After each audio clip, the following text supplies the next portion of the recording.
is the history of the Case 310 dozer. Arguably, my least favorite tractor or piece of equipment on this farm. And that reason is, it's broke. Well, it's not broke, it just needs a new engine, it needs a carburetor is what it needs. It's just, if you've been to any other farm, any old farm, there's always this one piece of equipment that's always broke, or you constantly have to move around because you never have the time to fix it. But that's besides the point. I'll talk about that in another video. Oh boy, Dad's gonna hate me for saying that. So anyways, I have my little cheat sheet right here. But this is the Case 310 dozer, as I said before. And a little bit of personal backstory. Grandpa bought this in the late 60s, early 70s, I believe. And he bought it essentially just to clean fence rows and to clean the pasture out and all that fun stuff. And really, it's just a regular dozer. It's from the era. That's all the personal history I got behind it, and the only experience I have running it is when I was real little. That's the last time I think it actually ran. Is when I was real little, we had a bonfire out back behind the black building. So that's where this is. This is in the black building. We used that essentially just to push the fire over. That's the last time I think this actually ran. But anyways, in the technical specifications, the JI Case 310 dozer / crawler, because this is the industrial version. There was an agricultural version. It did not have the big blade up front. Was produced from 1961 to 64, and you had two engine options. You could have gotten a JI Case 3.4 liter 4-cylinder diesel engine, or you could be like us and gotten the JI Case 3.1 liter 4-cylinder gasoline engine, which is arguably crap. But that's besides the point. I'm not a big fan of gasoline engines. I'm really not.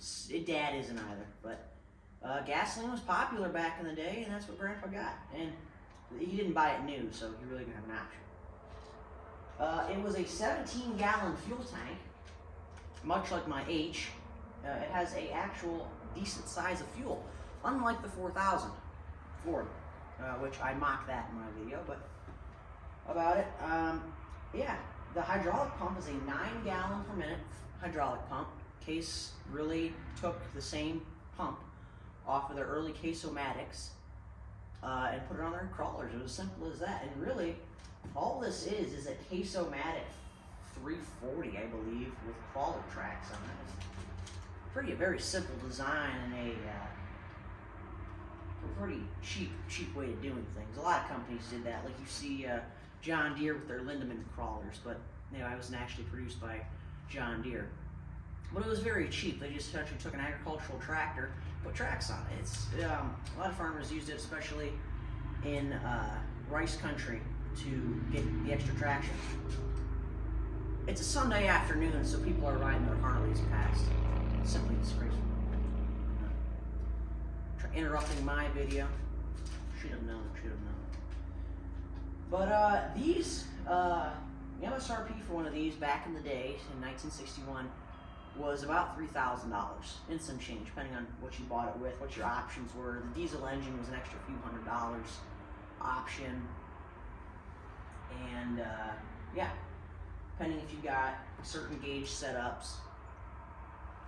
The hydraulics were a 1500 PSI open center hydraulic unit. This has, of course, front hydraulics to lift the dozer blade, as it's the industrial model. The agricultural models would have had front hydraulics for certain cultivators and stuff like that. It's really weird, almost like the Oliver OC line of crawlers. The agricultural model, which I'll post pictures of all of these, like up where, I don't know. But the agricultural models would have a PTO also. This is an industrial model. It does not have a PTO. But that brings me to horsepower rating. Horsepower of this gross would be about 42 horsepower, give or take, depending on what model you got. A little bit higher, 43, 44 for the diesel, 42, 41 for the gas. But PTO horsepower on these was about 36 horsepower.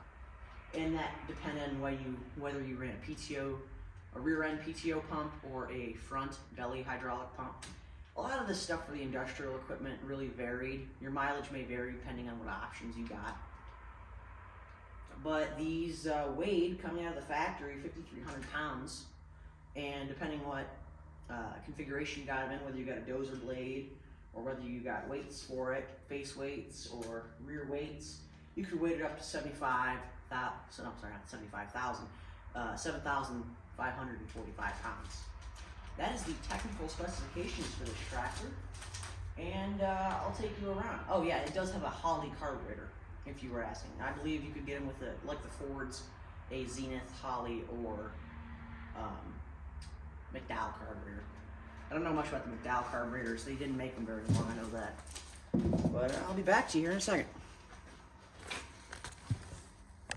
Another reason why this machine is not used is because it needs all new rollers, all new tracks, all new grease fittings. It needs a lot done to it. Don't get me wrong, it's a good piece of machinery and it's earned its keep, but it needs a lot. Like, it's leaking everywhere. But as they say about old equipment, if it ain't leaking, it's out of oil. Yeah, missing a light, just stuff like that. It was run hard and put away wet at some times. But again, Grandpa took very good care of his equipment. I don't know what the cubic inch is on this engine. I pulled my information in about an hour's research from Tractor Data. But yeah, obviously, oil type air cleaner, very common amongst equipment of that day, especially in industrial equipment. They thought it was foolproof. Holley carburetor, dipstick was down in here. Very small manifold for a piece of industrial equipment. I was surprised when I did that. The flapper, air intake. Is this the pull-off one? No, that's the riveted version. It is live hydraulics. It is power up, power down. As you can see, the dual hose system. Radiator fill is up here. Not to touch that because I don't want to break it.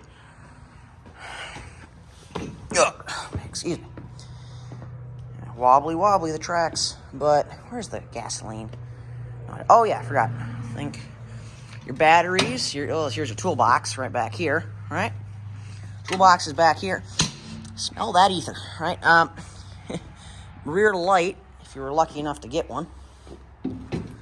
And then your battery box sits on your left side.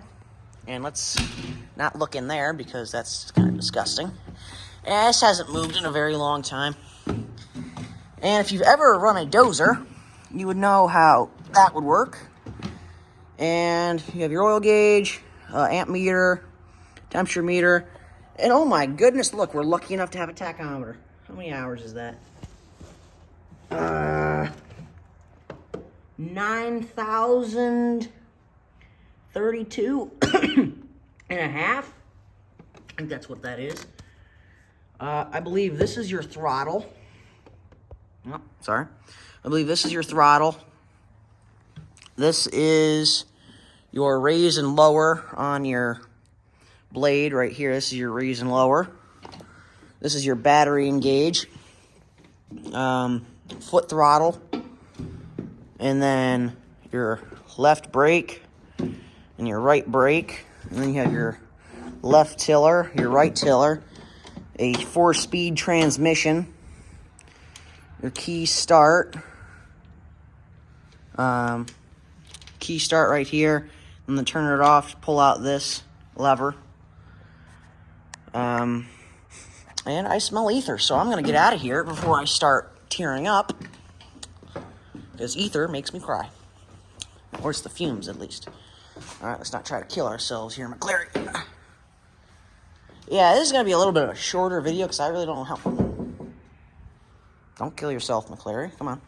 This is going to be a short video, because I really don't know much to tell you about this tractor. I don't have much personal experience running it, as I haven't seen it run in a very, very, very long time. But all I got to say is it needs some love, and hopefully we can get it running again so I can show it on the channel. You can see remnants of orange paint on the blade, so I'm thinking they took it off of an agricultural crawler and put it on an industrial crawler. But I do hope to get this restored someday. I like it. I think it looks cool, but it'll just take a lot to put the lot of effort and a lot of time and a whole heck of a lot of money to put it back together. Oh, but thanks for watching, guys, and see you in the next video. I know it was a little bit short, but I don't know much about it, so thank you, and have a good evening.